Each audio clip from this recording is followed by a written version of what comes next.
programa Cultura Espírita, do Instituto de Cultura Espírita do Brasil. Olá, meus amigos, meus irmãos, muita paz a todos os corações. Aqui estamos com o nosso programa Cultura Espírita, do Instituto de Cultura Espírita do Brasil. Como sempre, contamos com a contribuição inestimável do nosso produtor, Açauri Franco de Moraes, que fará agora a sua saudação a todos vocês. Agradecendo a todos pelo carinho e pedindo a Jesus que abençoe a todos os lares. Meus amigos, olha, neste sábado, agora dia 6, nós temos uma palestra absolutamente imperdível. Será feita pela doutora Rosa Martins. E é muito interessante que a doutora Rosa, ela tem um doutorado, ela é médica, né? O doutorado dela é na área da genética. E ela vai nos falar sobre vidas sucessivas, justiça e progresso. É muito interessante essa leitura que ultrapassa meramente a questão filosófica, né? E tem uma abordagem científica da lei da justiça que busca o equilíbrio, né? E do progresso, que faz parte da essência da criação. Então, essa leitura que a doutora Rosa nos oferece é diferente. Por isso, nós achamos que é uma oportunidade ímpar de as pessoas assistirem essa aula lá do nosso Instituto Cultura Espírita com a nossa doutora Rosa Martins. Na verdade, essa aula começa às 3 horas da tarde e nós estamos ali no nossa sede atual, cedida maravilhosamente pelos nossos irmãos do Abrigo Teresa de Jesus, na Rua Ibituruna 53, ali no Maracanã. Mas as atividades começam de manhã, às 8h30, nós já temos ali o nosso irmão Silvio Cruz, Portugal, que nos oferece aulas básicas sobre mediunidade, né?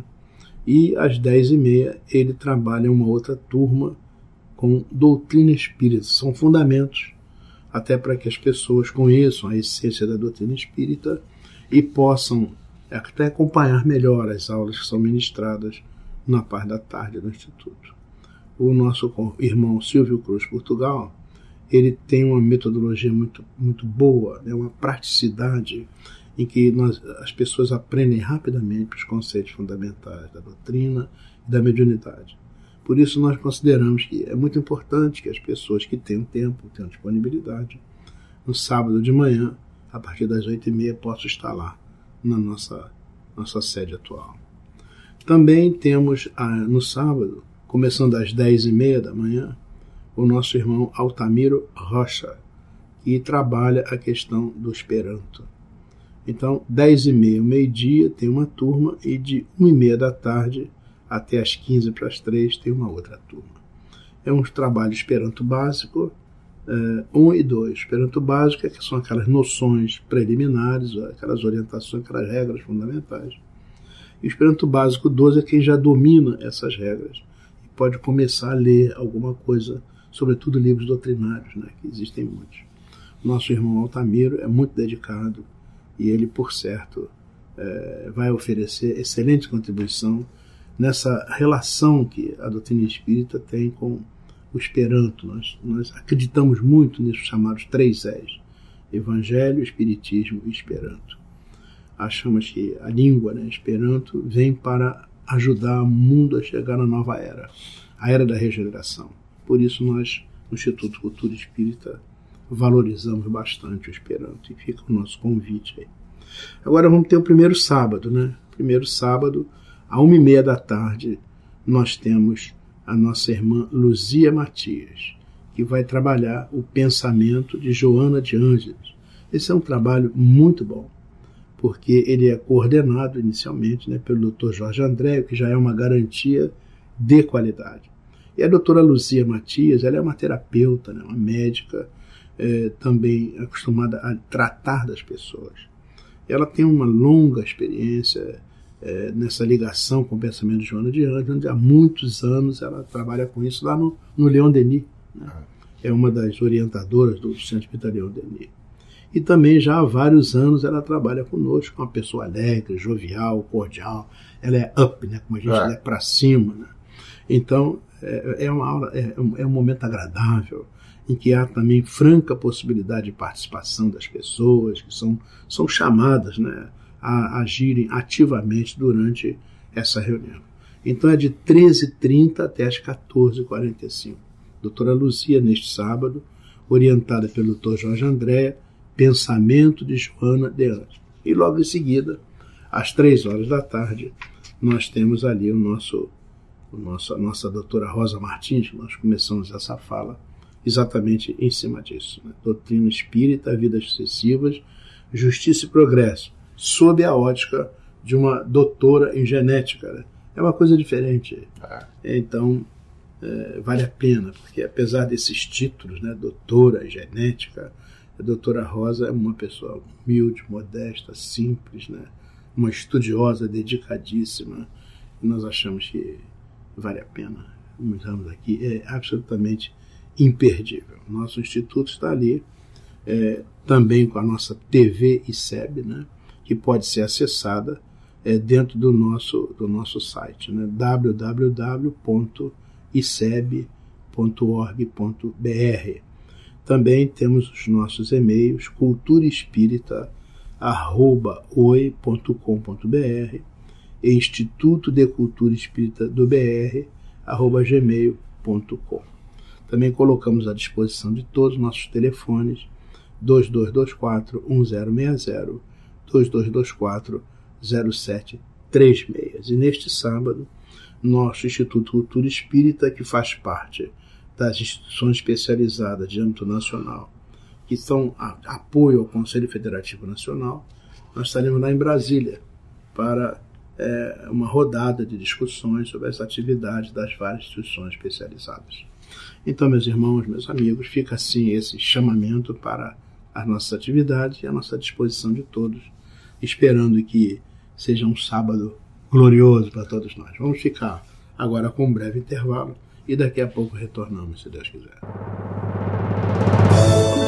Instituto de Cultura Espírita do Brasil. Ofereço um livro de presente. Sugerimos a obra Minhas Memórias Alheias, do professor Celso Martins. Com bom humor e sabedoria, o autor comenta fatos do movimento espírita e revela detalhes dos principais divulgadores da doutrina de Kardec. Os pedidos podem ser feitos pelos telefones 021-2224-1060 ou 2224-0726. Os livros serão entregues pelos Correios ou podem também ser adquiridos na loja do ICEB.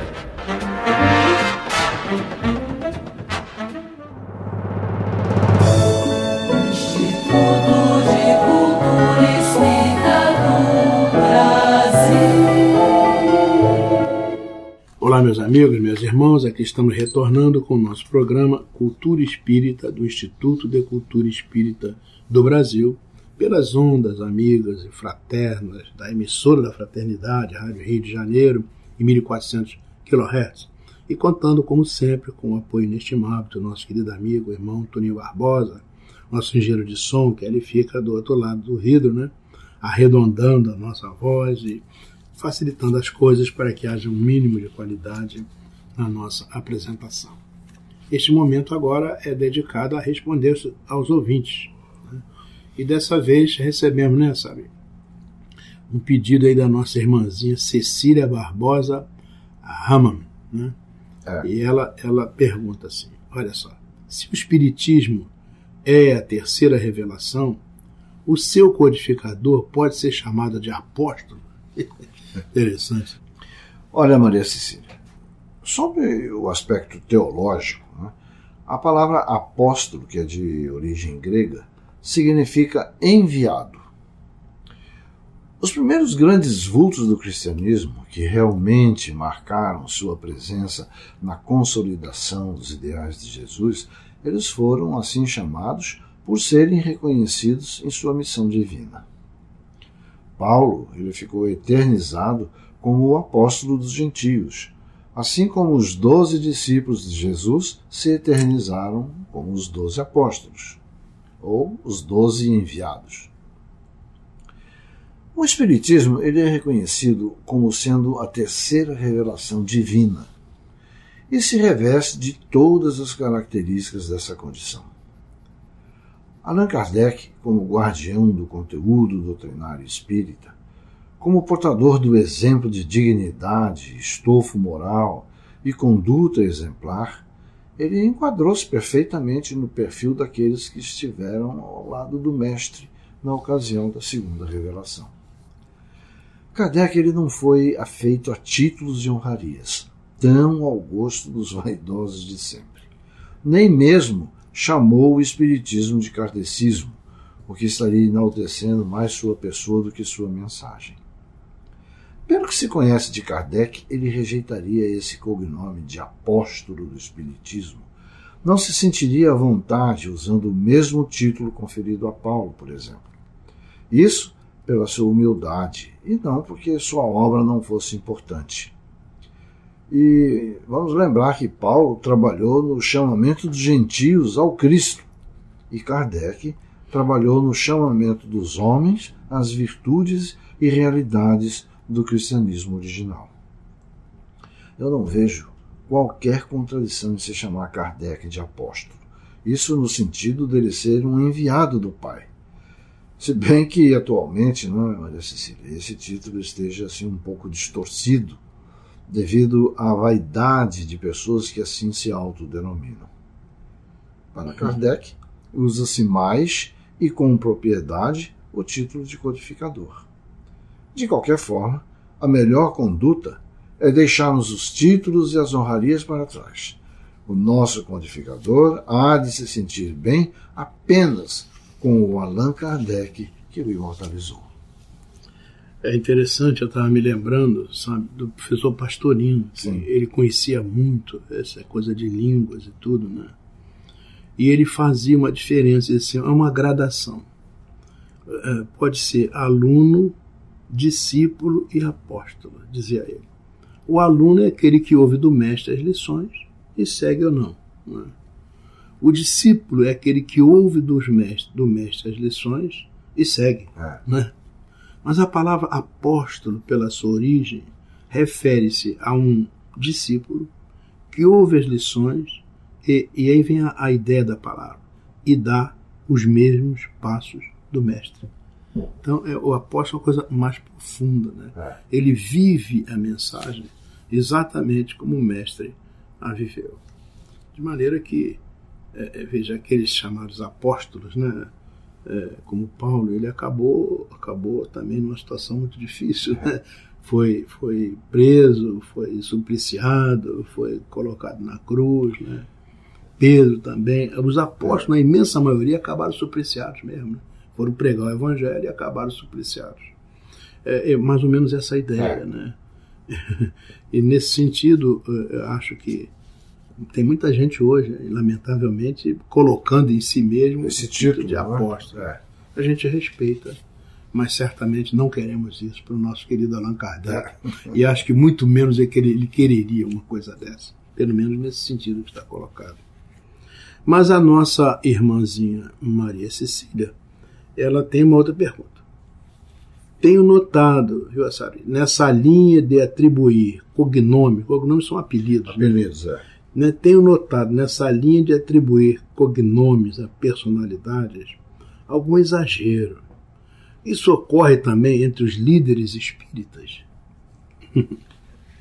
Ora, esse hábito de cognomes ou apelidos, né, faz parte dos costumes humanos, desde sempre. Vamos encontrar, por exemplo, César, o Augusto, Alexandre, o Grande, Tolstói, o apóstolo da austeridade, aí talvez a palavra apóstolo, né, da austeridade, né? Pepino, o Breve, que foi um guerreiro, um conquistador. E seguem-se tantos como, por exemplo, o pai dos pobres, o médico dos pobres, né? O nosso Bezerra, ele é muitas vezes chamado de Kardec brasileiro. Isso. Quem conhece a biografia desse grande espírito que é Bezerra, sabe o quanto ele ficaria incomodado com isso.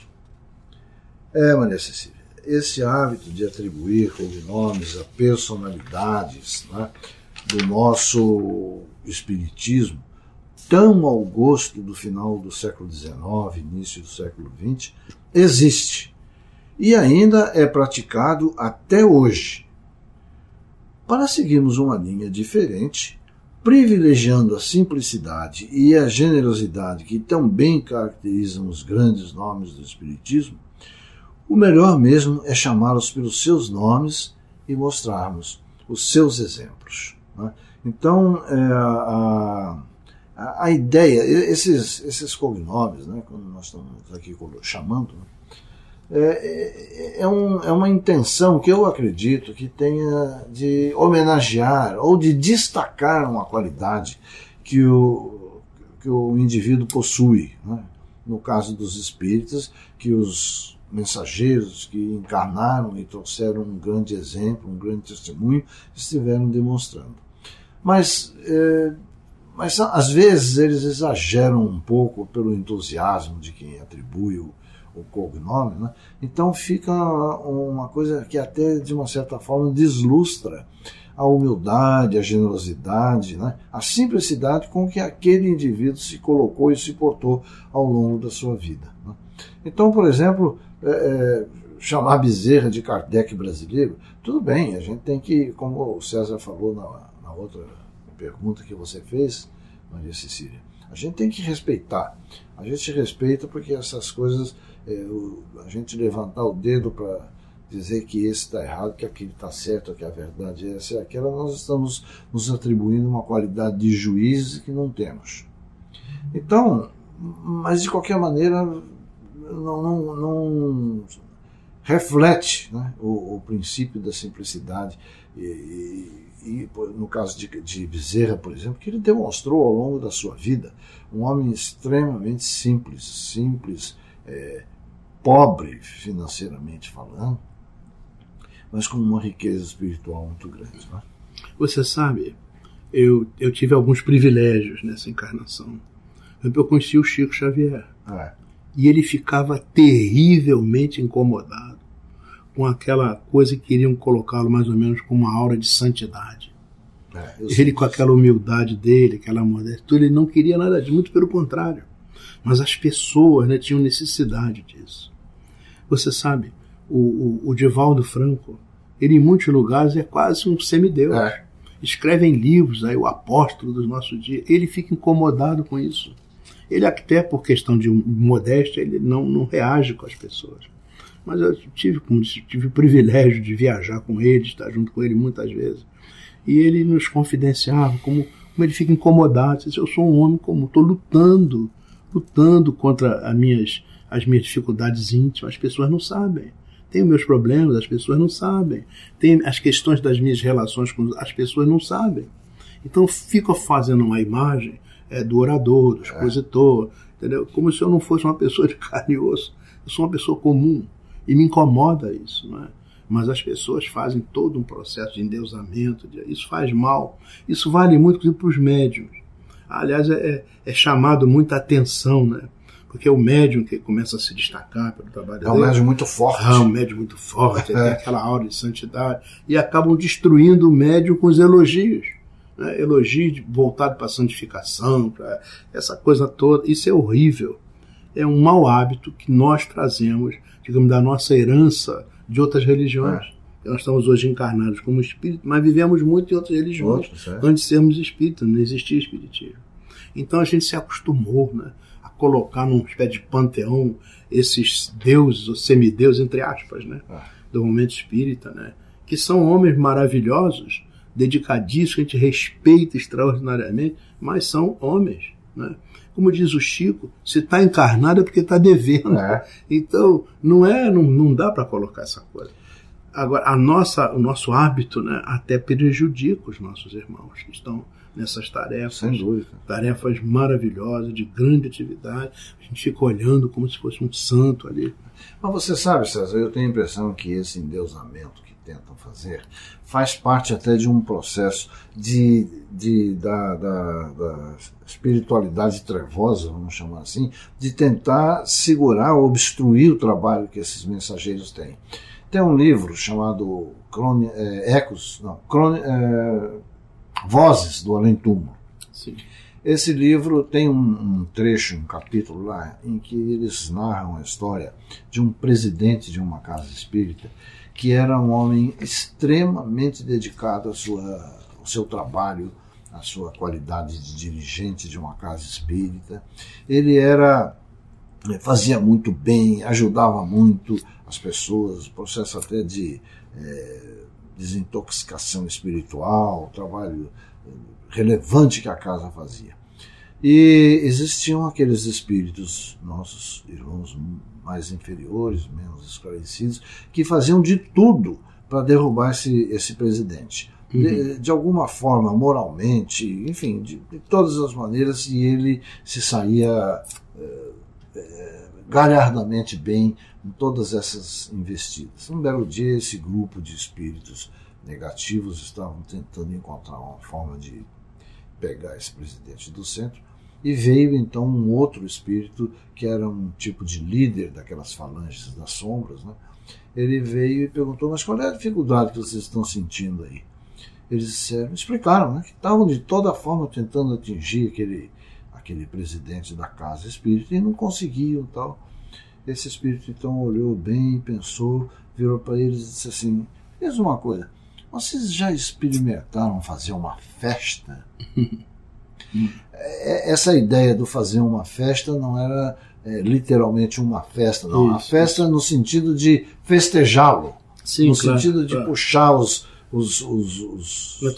as raízes do orgulho dele e tudo mais. Eles disseram: não tínhamos pensado ainda. Ele falou: então tentem.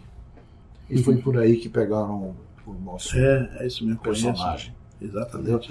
E eles começaram então a incentivar o endeusamento, incentivar valores. Pronto. Esse aqui é o nosso grande presidente. Incentivar. E acaba acreditando. E ele acabou indo por esse caminho e teve uma falência de trabalho e de tudo mais, provocada por ele não ter as necessárias defesas para se proteger desse nível de coisas, o agradar, o elevar. Esse aqui é muito bom, esse aqui é muito bom escritor, escreve coisas maravilhosas, esse aqui é um grande presidente de centro espírita. Nunca essa casa teve um presidente tão bom quanto ele. Pois é, pronto, destrói. Aí não houve jeito. Você sabe que Divaldo Franco, certa feita, me contou um caso que é muito engraçado, é muito interessante. Isso que ele ia fazer uma série de conferências no interior de um estado nosso aí.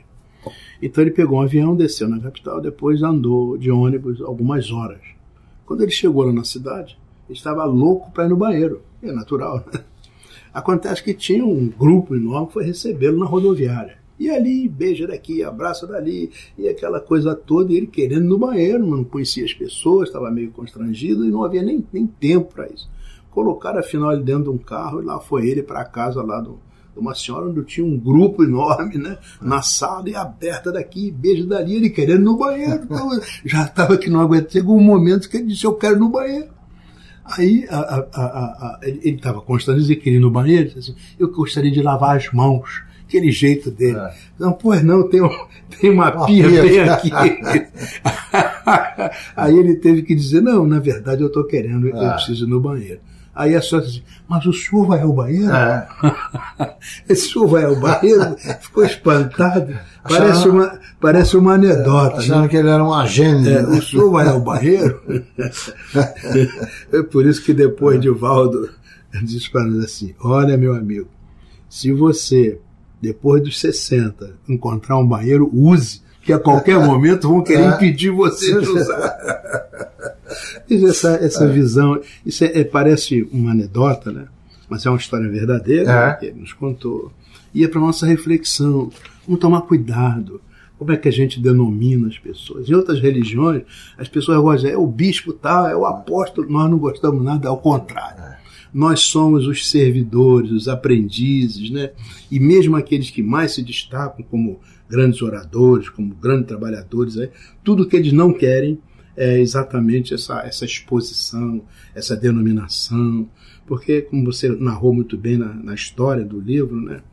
Tudo isso caminha contra, não é? Porque todos nós que estamos aqui ainda temos aquelas sementezinhas de orgulho, vaidade, coisa e tal.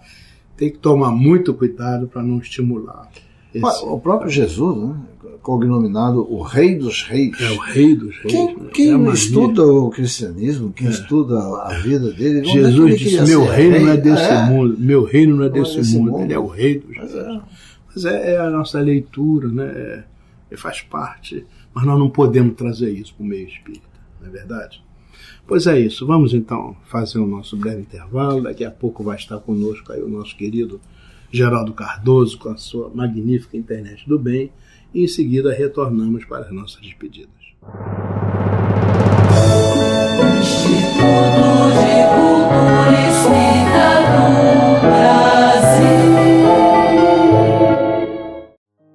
Meus amigos, trazemos hoje uma mensagem do coração.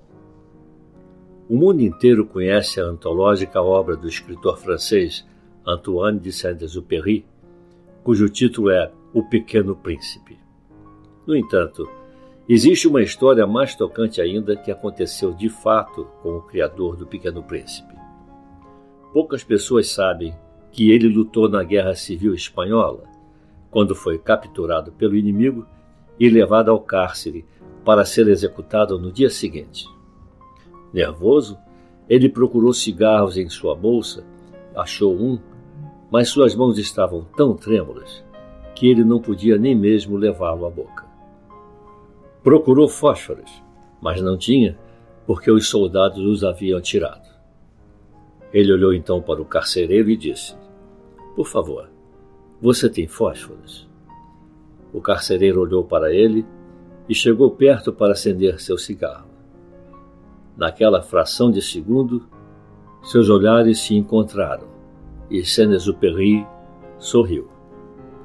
Depois ele disse que não sabia por que sorriu, mas talvez tenha sido porque seja difícil não sorrir quando se está na solidão e se chega perto de outro ser humano. Naquele instante, uma chama pulou no espaço entre o coração dos dois homens e gerou um sorriso no rosto do carcereiro também. Ele acendeu o cigarro de Saint-Exupéry e ficou perto, olhando diretamente em seus olhos, e continuou sorrindo. Saint-Exupéry também continuou sorrindo para ele, vendo-o agora como pessoa e não como carcereiro. Parece que o carcereiro também começou a olhar Saint-Exupéry como pessoa, porque lhe perguntou, você tem filhos? Sim, respondeu Saint-Exupéry, e tirou da bolsa as fotos dos filhos. O carcereiro mostrou fotos de seus filhos também e contou todos os seus planos e esperanças para o futuro deles. Os olhos de Saint-Exupéry encheram-se de lágrimas quando disse que não tinha mais planos porque ele jamais os veria de novo. Os olhos do carcereiro se encheram de lágrimas também. E de repente, sem nenhuma palavra, ele abriu a cela e guiou Saint-Exupéry para fora do cárcere e para fora da cidade, através das sinuosas ruas, e o libertou. Depois, sem nenhuma palavra, o carcereiro deu meia volta e retornou pelo caminho por onde tinha vindo. Saint-Exupéry disse, minha vida foi salva por um sorriso do coração. O que foi aquela chama que pulou entre o coração desses dois homens? Isso tem sido tema de intensa pesquisa atualmente, na medida em que os cientistas estão se dando conta de que o coração não é meramente uma bomba mecânica, mas um sofisticado sistema para receber e processar informações. De fato, o coração envia mais mensagens ao cérebro que o cérebro envia ao coração. Como disse o filósofo francês Blaise Pascal, o coração tem razões que a própria razão desconhece. Estados emocionais negativos, como raiva ou frustração, geram ondas eletromagnéticas totalmente caóticas do coração, como se estivéssemos pisando no acelerador e no freio simultaneamente. Esse estado de batimentos desordenados é chamado de incoerência cardíaca e está ligado a doenças do coração, envelhecimento precoce, câncer e morte prematura. Em estados de amor ou gratidão, nosso batimento cardíaco torna-se coerente. Isso diminui a secreção dos hormônios do estresse, reduz a depressão, hipertensão e insônia, melhora o sistema imune e aumenta a clareza mental. Essa é uma das razões pelas quais tem sido provado que as emoções positivas estão associadas à boa saúde física e mental e à longevidade. Essa irradiação coerente do coração, essa chama de genuína afeição, pode afetar pessoas a uma distância de até 5 metros. Logo, na próxima vez em que você estiver numa situação difícil, respire profundamente. Lembre-se do que aconteceu a Saint-Exupéry e do Pequeno Príncipe e irradie a energia de seu coração. Como o Pequeno Príncipe nos lembrou, somente com o coração podemos ver com clareza. Meus amigos, hoje ficamos por aqui. Nos despedimos agradecendo sua atenção, com votos de muita paz. Assim, meus amigos, meus irmãos, chegamos ao final do nosso programa, muito agradecidos pela sua atenção e desejando uma semana de muita saúde, muita alegria, felicidade, muita paz. Nosso Ossário, por favor, para as suas despedidas. Também para agradecer a audiência, o carinho, a atenção e desejar a todos muita paz nessa semana que se inicia. Então, até a próxima semana, neste horário, se Deus quiser. Pela Rádio Rio de Janeiro, o Instituto de Cultura Espírita do Brasil apresentou Cultura